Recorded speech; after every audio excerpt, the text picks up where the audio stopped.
इन्हीं का कोई प्रश्न हो तो बोल सकते हैं, पूछ सकते हैं। हाँ विकास भैया। जय जय भैया जी। जय श्री।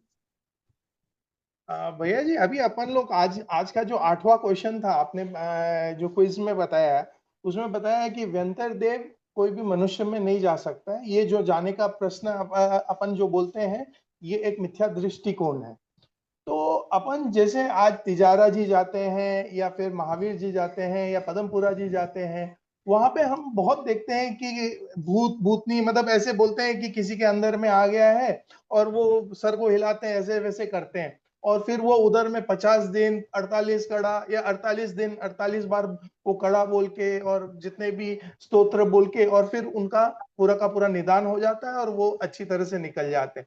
तो ये क्या चीज है? मतलब अपन एक तरफ बोलते हैं कि ये बंदर देव और ये अंदर नहीं जा सकते, और ऐसे अपन ये दूसरा प्रसंग में दूसरे साइड में अपन ये बोलते हैं कि यहाँ से ये भूत निकल गया, या मत बालाजी के यहाँ जाते हैं आदमी लोग, अपने जैनी लोग भी उधर जाते हैं। मतलब ऐसा ऐसा है, तो ये क्या है? इस अपन इसको समझ किस गया आपके तरीके प्रश्न नजरिया को। से देखें? जी। हाँ बिल्कुल, अच्छा प्रश्न किया है आपने। देखिए, सबसे पहली बात, दो बातें समझिएगा। जब अपन मूल सिद्धांत की बात करते हैं तो सिद्धांत में नियम में ये लिखा हुआ है, मनुष्य का या कोई से भी तिर्यंच का कोई भी शरीर हो, उसमें जब आत्मा रहती है, मूल शरीर में मूल मूल आत्मा जो रहती है, अन्य और भी बहुत सारे जीव है शरीर के अंदर, हाड़ मांस खून पीप में, लेकिन जो हमारा जो मूल आत्मा है, जो अपन बोल रहे हैं सुन रहे हैं, जो मैं हूँ, मैं आत्मा, उस आत्मा के शरीर में रहते हुए कोई भी व्यंतर जाति का देव उस शरीर में प्रवेश नहीं कर सकता। नियम है ये, सिद्धांत है। पहली बात, कदाचित किसी का मरण हो जाता है, एक प्रसंग में बीच में बोलना चाहूंगा, जब कभी किसी का मरण हो जाता है तो मरण के समय में अगर कदाचित कभी शाम को रात्रि में मरण हो गया, अंतिम संस्कार नहीं हो पाता है, तो कहते हैं भैया इसका शरीर का कोई अंग भंग कर दीजिए, कोई अंग काट दो। ब्लेड ब्लेड से कट लगा देते हैं, मैंने देखा है बहुत बार। क्यों लगा देते हैं? बोले शरीर अंग हो जाए, भंग हो जाएगा, खंडित हो गया तो वो व्यंतर इसमें प्रवेश नहीं करेगा। मतलब आत्मा के रहते हुए मूल शरीर में मूल आत्मा के रहते हुए पहली बात व्यंतर प्रवेश नहीं करता, ये नियम है। दूसरी बात, अब वो मृत शरीर हो गया है तो कौतूहल वश, क्योंकि व्यंतर जाति के जो देव होते हैं ये मजाकिया होते हैं, कौतूहल करते हैं, तो कौतूहल वश अगर वो शरीर में प्रवेश कर जाए तो, और थोड़ा सा हुड़दंग मच जाए, गलत व्यवहार हो जाए, लो ये वापस जिंदा कैसे हो गया, ये भाव, इसलिए उसको कट लगा दिया जाता है।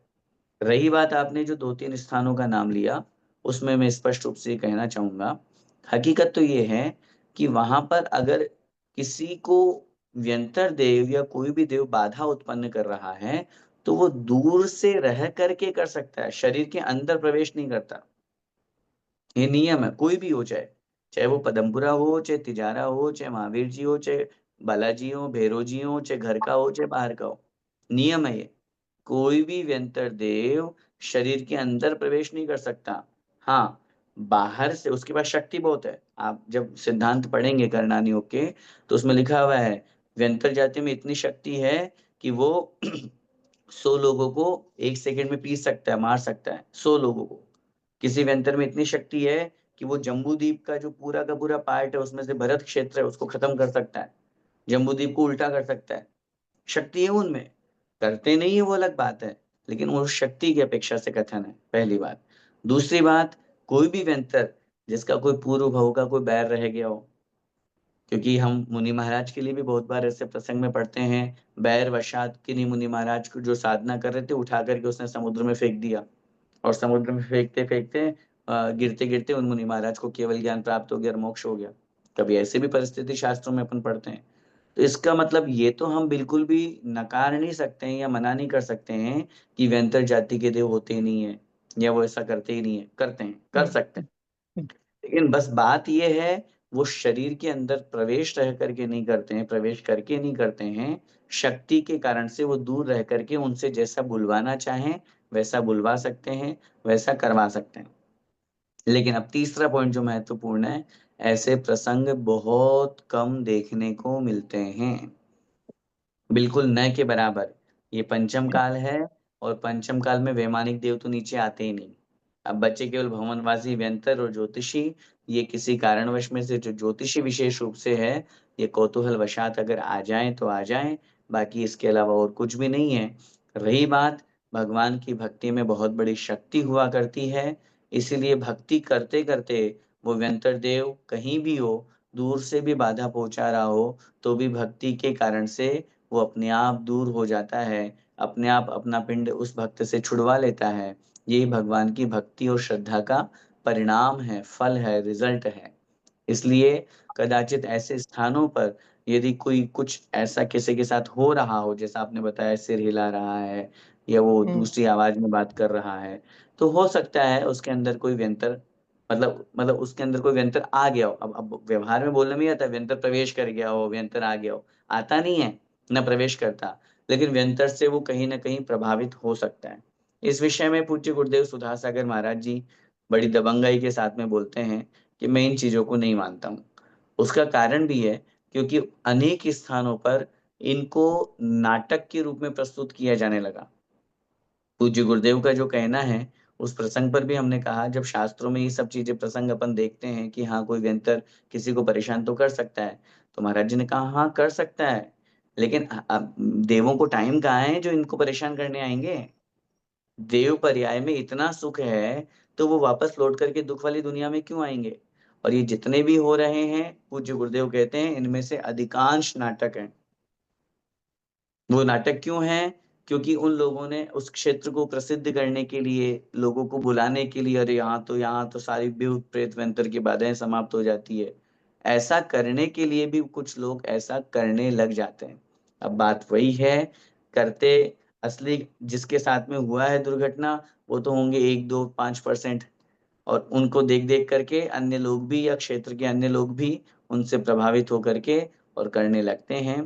तो इसलिए इस प्रसंग के उत्तर में मैं यही कहना चाहूंगा, वर्तमान में जिन स्थितियों को अपन देखते हैं, उनमें से अधिकांश स्थितियां सच कम होती है और झूठ और नाटक ज्यादा होते हैं। और जो होते हैं उनमें जो सच होते हैं उनको उस रूप में समझना चाहिए कि कोई व्यंतर या कोई भी देव दूर रह करके उनसे अपना जो कार्य सिद्ध करवाना हो, जिस आवाज में बुलवाना हो या जो भी करना हो, वो करवा सकता है। पूज्य गुरुदेव तो बहुत स्पष्ट कहते हैं, जब देव है, व्यंतर है, तो उसके पास शक्ति है, तो उसको छत पे ले जाके खड़ा कर दो, और छत पे ले जाके खड़ा करके उसको धक्का दो। देव है ना उसमें, देव की शक्ति है उसके पास में, तो छत से गिरेगा क्यों फिर वो?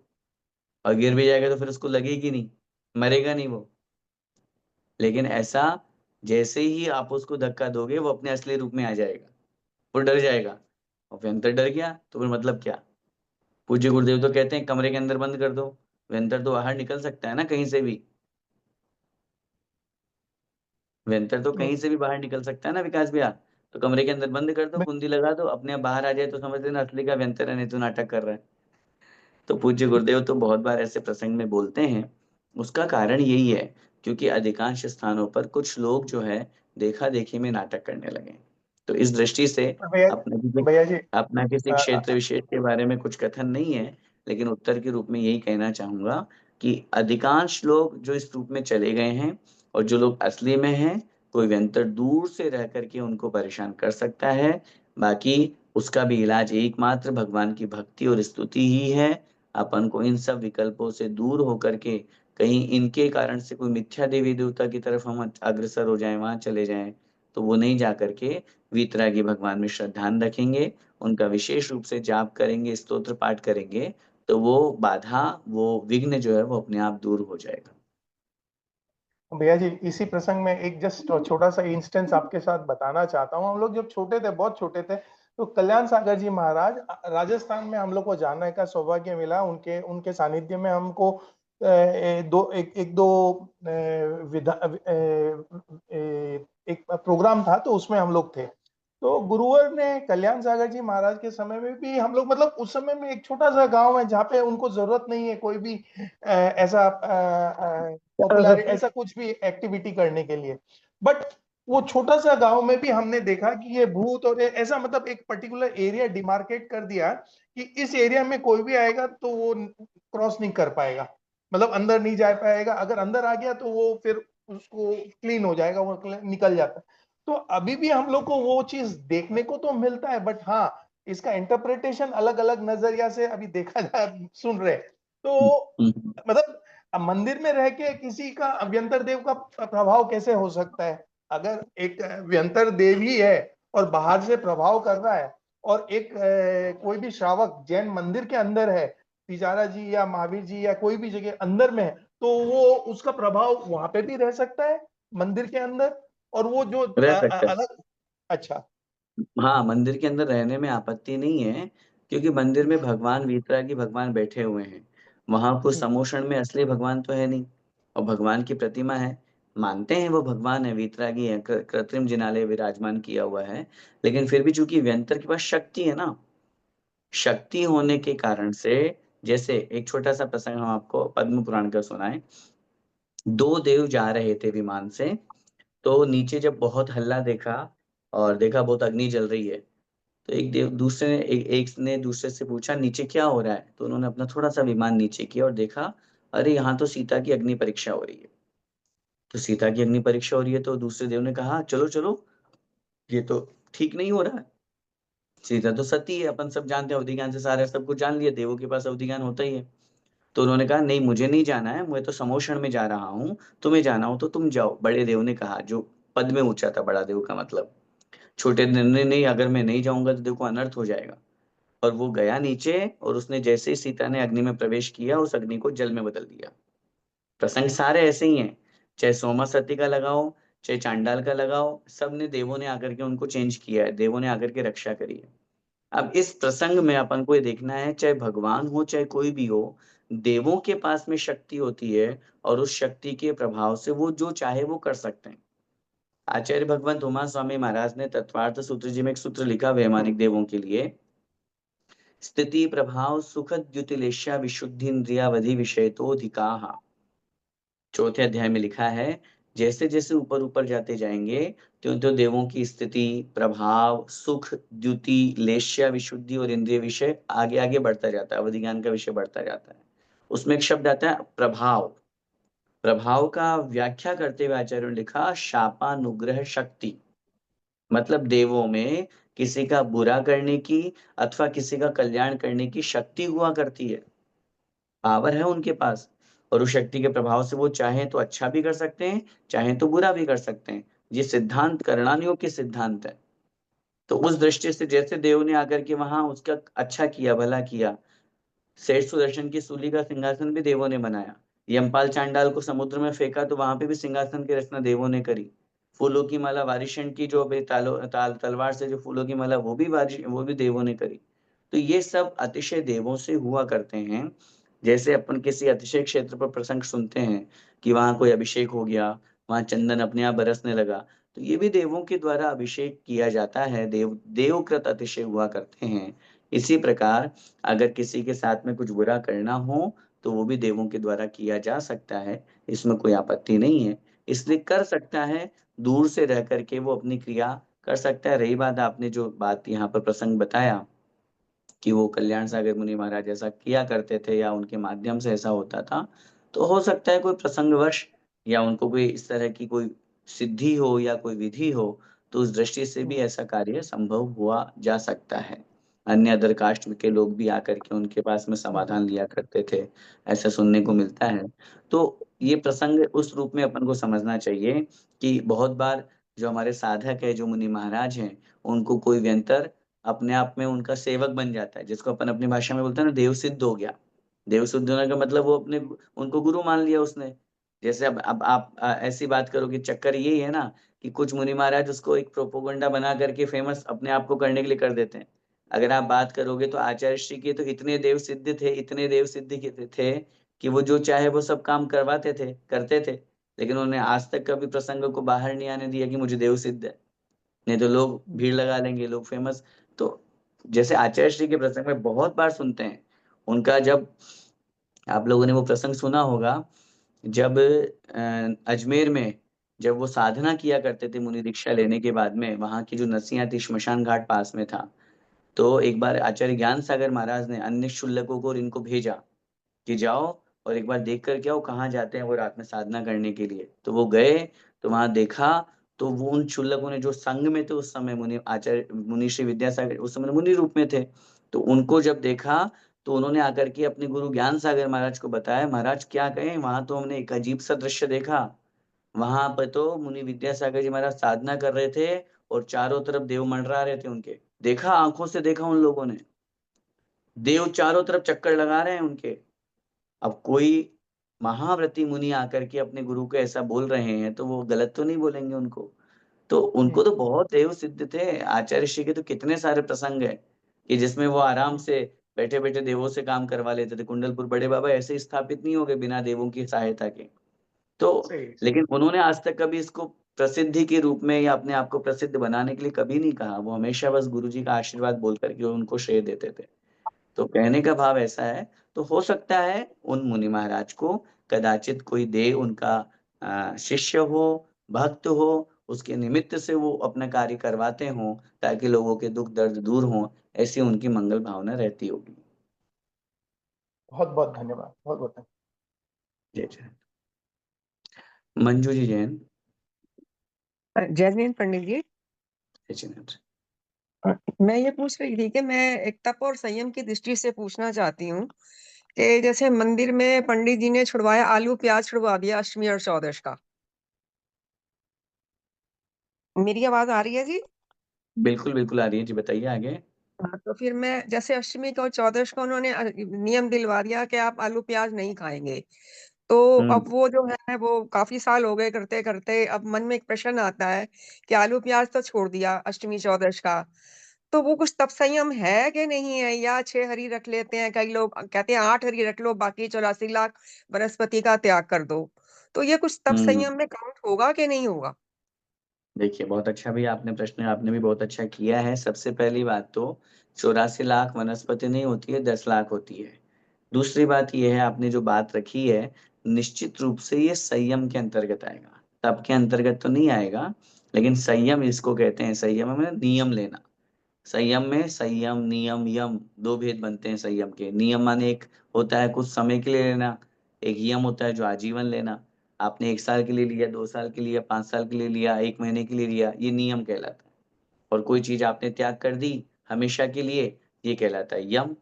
तो संयम धर्म के अंतर्गत इसको स्वीकार किया जाएगा। निश्चित रूप से बिल्कुल सही है, कोई गलत नहीं है। अगर किन्हीं पंडित जी ने, किन्हीं भैया जी ने, किन्हीं विद्वान ने, किन्हीं मुनि महाराज ने या भगवान के सामने अपन ने किसी वस्तु का त्याग किया है, तो निश्चित रूप से उसका त्याग का फल अपन को प्राप्त होता है। वो संयम नियम के अंतर्गत आता है। रही बात 6 हरी 8 हरी 10 हरी, इसका भी बहुत बड़ा संयम है। हम जानते ही नहीं है। मैं आपसे कहूँ 100 हरी का नाम बताओ, जो 100 फल फ्रूट और 100 सब्जियां, हम बता ही नहीं पाएंगे। और होती है टोटल 10 लाख वनस्पति। तो हम 10 लाख वनस्पति में से उपयोग कितने का कर पाते हैं? मुश्किल से 100 का भी नहीं कर पाते। लेकिन अगर हमारा त्याग नहीं है तो भाव रूप में सबका पाप लग रहा है, कभी मिलेगी तो खा लेंगे। लेकिन अगर हमारा त्याग होगा तो हम कंट्रोल में हैं, नहीं भैया मैं इतनी हरी लेता हूँ, इससे ज्यादा नहीं लेता। तो ये संयम कहलाता है, कंट्रोलिंग कहलाता है, नियम कहलाता है। निश्चित रूप से इससे पुण्य बढ़ता है, पाप कर्म की निर्जरा होती है। बहुत साल हो गए पंडित जी करते करते, मेरे एक मन में प्रश्न आया, मैं कहा मैं पूछ लेती हूँ पंडित जी से आज। कोई दिक्कत नहीं, बिल्कुल करना चाहिए। थैंक यू पंडित जी। जय जिनेन्द्र। जय नेहा जी जैन। जय जिनेन्द्र पंडित जी। अभी जैसे विकास भैया ने क्वेश्चन पूछा था, तो जैसे आप बोल रहे हैं कि देव जो होते हैं वो किसी का अच्छा भी कर सकते हैं और खराब भी कर सकते हैं, उनके पास शक्ति होती है। तो जैसे हम लोग बोलते हैं कि जो मिलता है मेरे ही पुण्य से मिलता है या मेरे ही कर्मों से मिलता है, तो अगर वो देव हमारी सहायता कर रहे हैं तो हम इसको ऐसे माने कि पुण्य हमारा था, निमित्त वो बन गए, या वो हमारे साथ बिल्कुल खराब कर रहे हैं तो वो पाप आप कर्म हमारा था, निमित्त वो बन गए। बिल्कुल 100% ऐसा ही मानना चाहिए। ये तो संसार के सारे उदाहरणों में हम घटा सकते हैं। जैसे उदाहरण रूप में ऐसा समझिए, किसी ने हमारे साथ बुरा किया तो अपन ये बोलते हैं भैया मेरा कर्म था, निमित्त तो वो बनाया, खाली वो तो निमित्त है, हम्म कर्म तो मेरा हम्म उदय में आया था। वही बात देवों हम्म में भी लगाना चाहिए। पुण्य के उदय से देव हमारे खुद के चरणों में झुकते हैं। और पुण्य नहीं है, पाप है, पाप कर्म का उदय है, तो हमारे अपने भी हमसे दूर हो जाया करते हैं। तो ये हकीकत है। इसलिए कर्म तो हमारा अपना ही है, वही कर्म हमें फल देता है। देव उसमें निमित्त बन सकते हैं, उसमें कोई दोष नहीं है, कोई आपत्ति नहीं है। पुण्य होगा तो देव अपने आप खींचे चले आकर के भी सहायता करेंगे, और पाप होगा तो जो संपत्ति मिली थी वो भी हमसे कैसे न कैसे करके दूर हो जाएगी। तो ये कर्म का ही मुख्य निमित्त समझना चाहिए।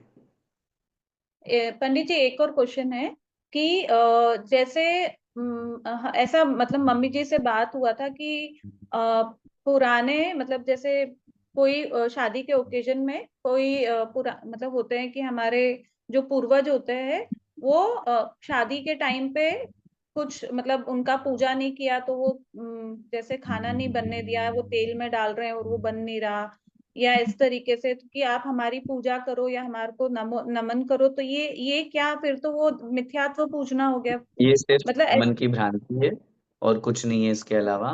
पूर्वजों को यदि भोग नहीं लगाया, पूर्वजों को यदि हम्म पहले तर्पण नहीं दिया, तो पिंडदान हम्म नहीं किया, तो ये सब चीजें लोक व्यवहार में जो लोग मानते हैं वो पूर्ण रूप से हम्म मिथ्यात्व है। पितर हम्म हमारे यहाँ पे व्यवस्था नहीं है पितरों की। हिंदू हम्म संप्रदाय में, जैनेतर संप्रदाय में उसकी व्यवस्था नहीं, बनाई गई है। पितृदान की नहीं बात कर रही हूँ पंडित जी। मैं मतलब मेरे को मैं एग्जैक्टली समझ गया स्टोरी आपकी बात नहीं को। पता है। सुनिए, हाँ। मैं समझ गया आपकी बात को। पितृदान अलग चीज होती है, मैं तो उस प्रसंग में आपको उसका एग्जाम्पल दे रहा हूँ। जैसे बहुत अच्छा। लोग पितरों को मानते हैं, उनको वो हम्म हर साल भोग लगाते हैं या उनको नमन करते हैं, रात जगाते हैं। उसी तरह हम्म से अनेक शादी के प्रसंगों में भी पूर्वजों को स्मरण किया जाता है, लेकिन वो अच्छा। स्मरण करना करके उनको कोई भोग लगाना या उनको आरती करना, पूजा पाठ करना, ये सब मिथ्या हम्म भ्रांति है।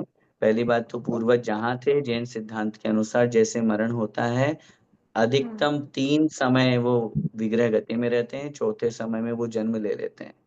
चौथे समय का मतलब हो गया 1 सेकंड भी नहीं लगा। अब वो जब हम्म अगले स्थान पे पहुंच गए हैं और अगले स्थान पे वो देव या किसी भी रूप में गए हैं, तो हमारा उनसे कोई हम्म संपर्क या संबंध नहीं होता।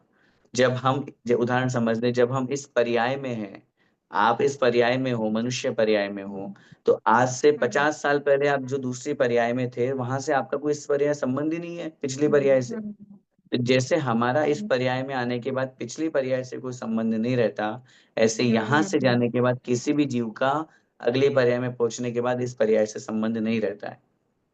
इसलिए ठीक है। ये जो लोगों की मान्यता है, ये एक मिथ्या भ्रामक मान्यता है। तेल में कुछ चीज बना रहे हैं और वो बिगड़ गई, बना नहीं पाए, अरे भाई, जो घोल है, जो बनाने वाला है वो थोड़ा सा चेक करे। अब उसमें उस हम्म चीज का क्या दोष, कभी कभी होता है, सबके साथ में बिगड़ जाता है, कोई जरूरी थोड़ी ना हमेशा अच्छा ही बने। बहुत बार हम्म आप लोग भी घर पे कोई व्यंजन बनाते हो, भोजन बनाते हो, तो हमेशा जरूर थोड़ी ना कि परफेक्शन ही मिलेगा। कभी कभी गलत भी हम्म बन जाता है, कभी कभी मिर्च ज्यादा भी डल जाती है, कभी नमक ज्यादा अच्छा भी हो जाता है। पंडित तो जी एक इसलिए क्वेश्चन ऐसा और था। एक क्वेश्चन और था पंडित जी, ये तो समझ में आ गया कि है ना, वो अब दूसरे पर्याय में चले गए तो हमारी अब इस पर्याय से उनका कोई संबंध नहीं है, तो ये मतलब क्लियर हो गया, ये क्लैरिटी आ गई। पर एक एक क्वेश्चन और था पंडित जी, थोड़ा आउट ऑफ सिलेबस जैसे हो गया कि जैसे आजकल अफर्मेशन और जो हिप्नोसिस करके इलाज करते हैं, अफर्मेशंस करके कि मैं एक सिद्ध स्वरूपी आत्मा हूँ, या मैं स्वस्थ हूँ, मैं बहुत कॉन्फिडेंट हूँ, इस तरीके से इलाज होता है अफर्मेशंस को बार बार बोल के, या जैसे एक तरीके से भावना योग में भी महाराज करते हैं, पर वो अपना धार्मिक है। और कुछ अफर्मेशंस होते हैं वो संसार के रूप में भी हो सकते हैं। तो पंडित जी क्या अगर हम कोई अफर्मेशंस ये बोल रहे हैं कि जैसे किसी को जेलेसी है, या किसी को लो कॉन्फिडेंस है, या किसी को जैसे काम टालने की आदत है, या तो अगर इन चीजों के लिए अफर्मेशंस कर रहे हैं तो क्या ये हम अपने कर्म सिद्धांत के साथ छेड़छाड़ कर रहे हैं? नहीं, कोई छेड़छाड़ नहीं, बहुत अच्छी प्रक्रिया है, कर सकते हैं। पहली बात तो हम्म मैंने ऐसा सुना तो नहीं, आपके मुख से सुन रहा हूँ, या ऐसी व्यवस्था कभी मेरी आंखों के सामने मैंने देखी नहीं है। लेकिन फिर भी जैसा आप हम्म बता रहे हैं कि अगर मैं ईर्ष्या करता हूँ, मैं किसी से जेलस करता हूँ और उसको मैं बार बार अपने मन में ये फील कर रहा हूँ, या कोई मुझे फील करवा हम्म रहा है कि नहीं, तुम हम्म ईर्ष्या नहीं कर रहे हो, तुम बहुत सरल हो, तुम सहज हो, वो तुमसे, हम्म जो तुम्हारा दुश्मन है वो दुश्मन नहीं है, मित्र है, या कुछ भी जो हम अच्छे प्रसंग हम्म या अच्छी बात कर रहे हैं, ये बहुत हम्म अच्छी बात है। ये भावना योग की तरह ही है। यदि हम कोई गलत काम छोड़ करके अच्छा काम कर रहे हैं, तो वो कहाँ किसी भी दृष्टि से अनुचित नहीं है, हमें जरूर करना चाहिए। लोक व्यवहार की दृष्टि से भी करना चाहिए, धर्म की दृष्टि से भी करना चाहिए। हाँ, उसमें इस बात का हम ध्यान रखें, हम अपने स्वार्थ के कारण से किसी गलत का सहारा न लें या किसी व्यक्ति के बारे में गलत सोचना शुरू ना कर दें।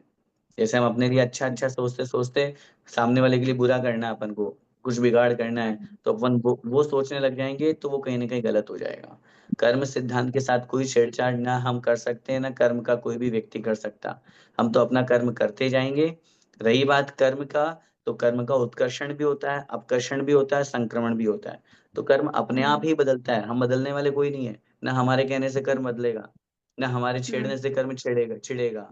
उससे कोई फ़र्क नहीं पड़ रहा। हमारे भावों से अपने आप वो कर्म में परिवर्तन आया करता है, तो इसलिए इसमें कोई दोष नहीं है, कोई आपत्ति नहीं है, कर सकते हैं। ठीक, धन्यवाद पंडित जी, धन्यवाद। जय जिनेंद्र। जय पवन जी जिनेंद्र। जैन।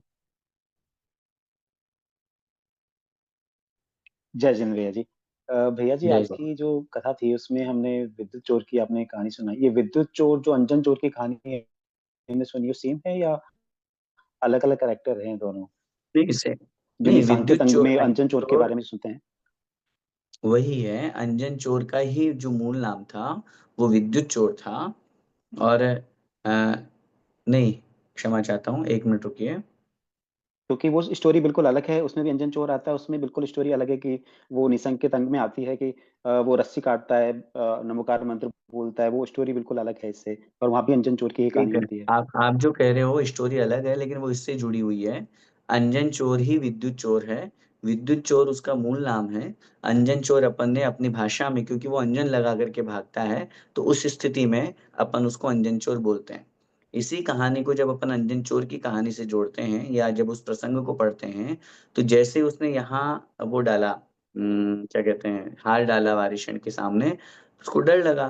तो वो वहाँ जंगल में ही, जहाँ पे वो बार-बार सेठ उतर रहा था, चढ़ रहा था, उतर रहा था, चढ़ रहा था। तो उसी प्रसंग में जब वो आगे पहुँचता है, तो वो सोचने लगा मैं मरूँगा तो सही, पकड़ा तो जाऊँगा, क्या होगा, क्या स्थिति बनेगी मेरे साथ में।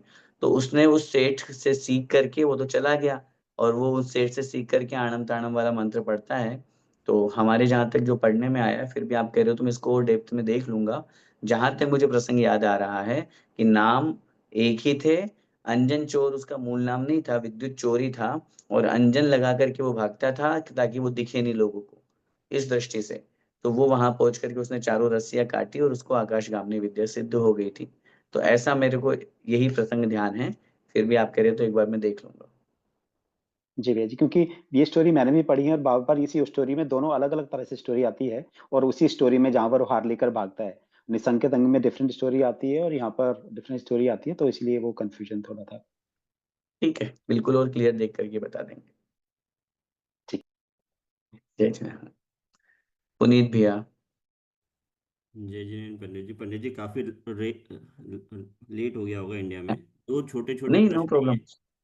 चलेगा, कोई एक तो दिक्कत नहीं, बोलिए। स्थिरीकरण का जब उदाहरण दिया था, तब आपने बोला था कि कोई जीव अगर सम्यक दर्शन या सम्यक चारित्र से च्युत हो जाए, तो क्या सम्यक चारित्र से भी च्युत हो सकता है जीव? हाँ, हाँ, सम्यक चारित्र से जैसे मुनि महाराज च्युत हुए ना।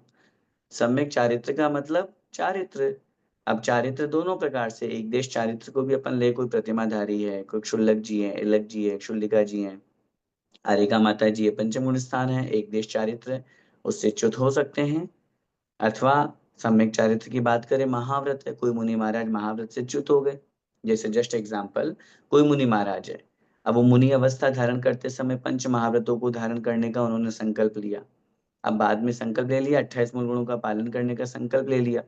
अब कदाचित कोई मुनिराज हो करके, और अगर एसी का उपयोग कर रहे हैं, जस्ट एग्जांपल समझिए, जस्ट एयर कंडीशन का, हीटर का यूज कर रहे हैं, तो अब उसमें तो 10 जीवों की हिंसा हो रही है, स्थावर जीवों की भी हिंसा हो रही है।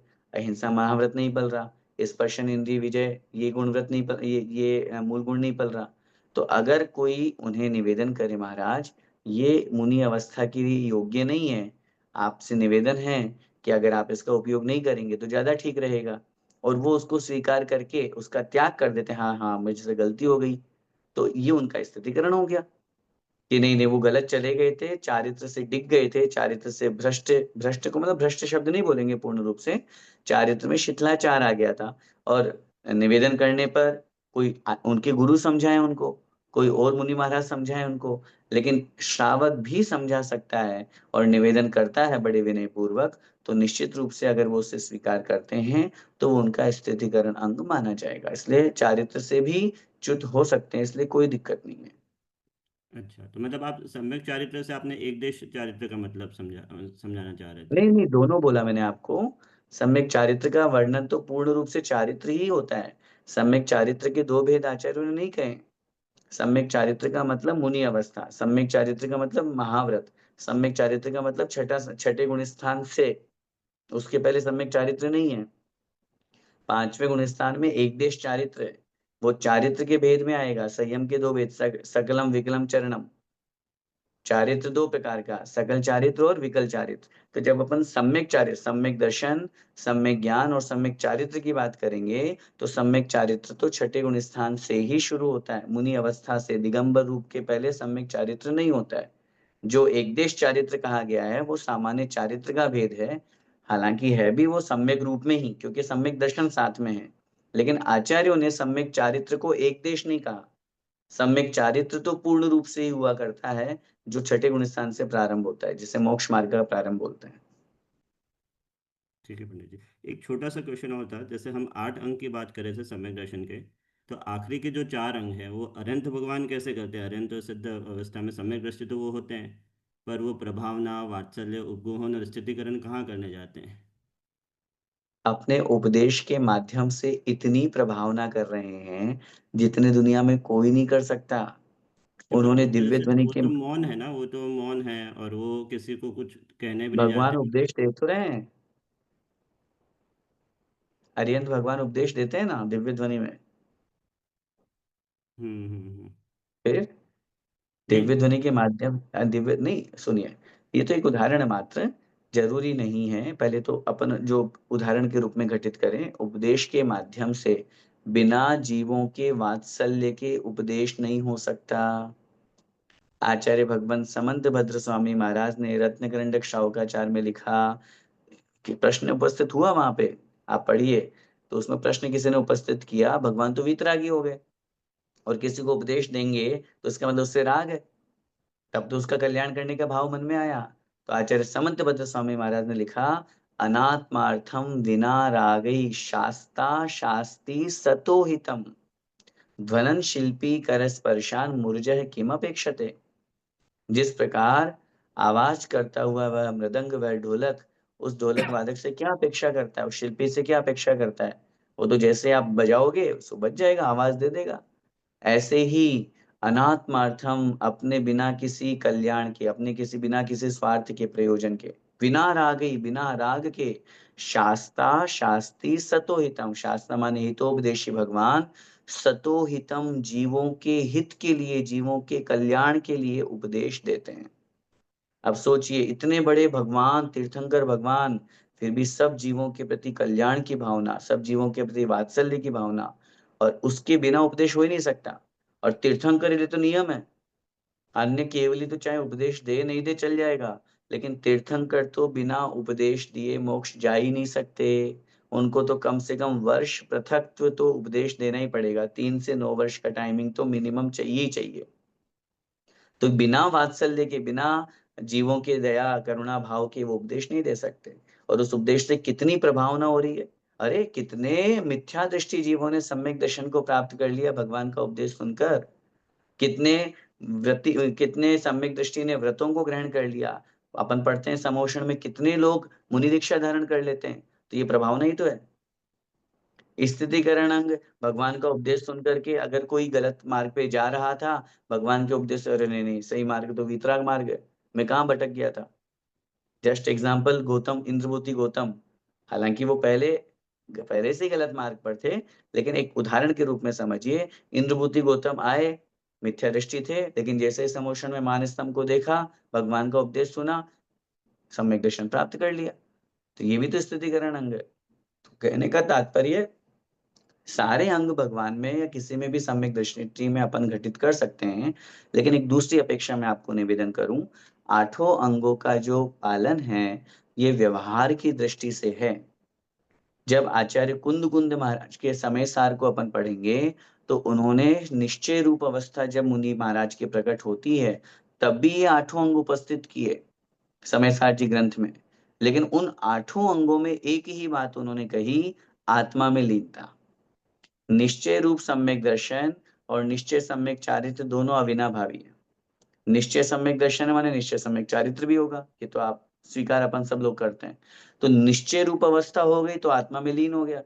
तो फिर वहां पे आचार्य महाराज ने जो चत्तारि विपाए छिंदरिते कम मोह बाध करे सो निसंको चेदा सम्मा दिट्ठी मुनेदव्वो। वो निशंकित आत्मा सम्यक दृष्टि आत्मा जानना चाहिए जो अपनी आत्मा में स्थिर होकर के और कम मोह बाध करे, कर्म में और मोह में बाधा उत्पन्न करने वाले, मोह रूप बाधा उत्पन्न करने वाले जो कर्म 4 पाए, मिथ्यात्व, अविरति, कषाय और योग, क्योंकि प्रमाद को उसने कषाय में ले लिया। तो इन चारों पायों को जो मुनि महाराज काट देते हैं, वो निशंकित निश्चय निशंकित अंग का पालन करने वाले सम्यक दृष्टि जानना चाहिए। ये बात आचार्य कुंद महाराज ने समय सारजी में लिखी। तो अब निशंकित अंग का पालन भी करवा रहे हैं और दूसरी तरफ बोल रहे हैं कि आत्मा में लीन भी है। तो आचार्यों ने फिर वो निकांक्षित में भी ये कहा, निर्विचिकित्सा में भी ये कहा, रहना सब में आत्मा में लीन है, लेकिन आत्मा में लीन रहने के बावजूद भी वो अपने 8 अंगों का पालन अपने आप हो रहा है, क्योंकि आत्मा में लीन अवस्था जब शुद्धोपयोग की बनती है तब सम्यक दर्शन, सम्यक ज्ञान और सम्यक चारित्र अलग अलग नहीं है, तीनों अभेद हैं, तीनों एक ही रूप में है।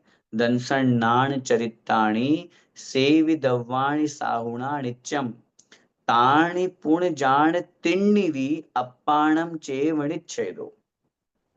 सम्यक दर्शन, सम्यक ज्ञान, सम्यक चारित्र, इन तीनों का पालन मुनि महाराज करते हैं। ताणि पुण्य जान तिन्निवि, लेकिन इन तीनों को ही अप्पाणम आत्मा जानो। ये तीन अलग और आत्मा अलग नहीं है। सम्यक दर्शन और सम्यक ज्ञान अलग नहीं है, एक ही रूप है। निश्चय निश्चय नहीं की अपेक्षा से, तो निश्चय नहीं की अपेक्षा से जब मुनि महाराज में ही 8 अंग घटित भी किए हैं और आत्मा मिलीन अवस्था बता दी, तो उस दृष्टि से अपन सारे जब 7वें गुण स्थान से ये व्यवस्था बन गई तो फिर केवली भगवान 13वें 14वें में, फिर सिद्ध भगवान गुण स्थानातीत हो गए, तो वहां अपन बाहरी उदाहरण नहीं लगा पाएंगे कि बाहरी उदाहरण लगा करके उन्होंने किसका स्थितिकरण किया बताओ, किसका उपगमन किया बताओ, नहीं, आत्मा में लीन हो गए। ये तो सब व्यवहार के गुण थे। अब चूंकि वो गुण थे भूत प्रज्ञापन नहीं की अपेक्षा से, भूत निगम नहीं की अपेक्षा से, अपन उनमें सिद्ध करके अपन उनकी आराधना पूजा करते हैं, ऐसा समझना चाहिए। ठीक है पंडित जी, धन्यवाद। जय जिनेन्द्र। जय जिनेन्द्र।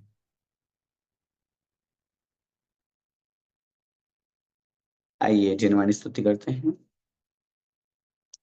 जावाणी के ज्ञान ते सूझे लोकालोक, सोवाणी मस्तक नमु सदा देत हूँ ढोक। हे जिनवाणी भारती तो हे जपो दिन रेन, जो तेरा शरणा गए सो पावे सुख चैन। देव भजूं अरिहंत को गुरु सेवा निर्ग्रंथ, दया धर्म पालूं सदा यही मोक्ष का पंथ। 9 वर्ण मुकर।